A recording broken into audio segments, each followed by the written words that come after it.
ലോക്സഭയിൽ കേന്ദ്ര സർക്കാർ വഖഫ് ബില്ല് പാസാക്കിയതോടെ മുനമ്പത്തെ ജനതയ്ക്ക് നൽകിയത് പ്രതീക്ഷയുടെ പുലരിയെന്ന് കത്തോലിക്ക Congress global director Father Philip Kabir. വഖഫ് ബോർഡിന്റെ അവകാശവാദങ്ങൾ കാരണം വിഷമിക്കുന്ന പലരുമുണ്ട്, അതിൽ ക്രിസ്ത്യൻസും മുസ്ലിംസുമുണ്ട്. ബില്ല് പാസ്സാകുന്നതോടെ മുനമ്പത്തെ സമരത്തിന് പരിഹാരമായെന്നും അദ്ദേഹം പറഞ്ഞു. അതേസമയം ബില്ലിനെ എതിർത്ത എംപിമാരുടെ നിലപാട് വേദനാജനകമെന്നും ഫിലിപ്പ് കബീർ കൂട്ടിച്ചേർത്തു.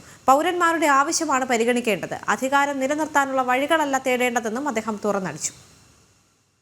മുനമ്പം വിഷയം പരിഹരിക്കണമെങ്കിൽ മുനമ്പം വിഷയം മാത്രമല്ല, വഖഫ് ബോർഡിൻ്റെ അവകാശവാദങ്ങൾ മൂലം വിഷമിക്കുന്ന അനേകം ആളുകളുണ്ട്.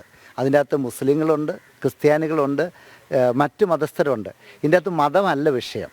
ഈ നിയമത്തിലുണ്ടായിരിക്കുന്ന അപാകതകൾ അത് പരിഹരിക്കണമെന്നാണ് ഞങ്ങൾ ആവശ്യപ്പെട്ടത്. അതിനൊരു തീരുമാനം ഉണ്ടായതിൽ ഞങ്ങൾക്ക് സന്തോഷമുണ്ട്.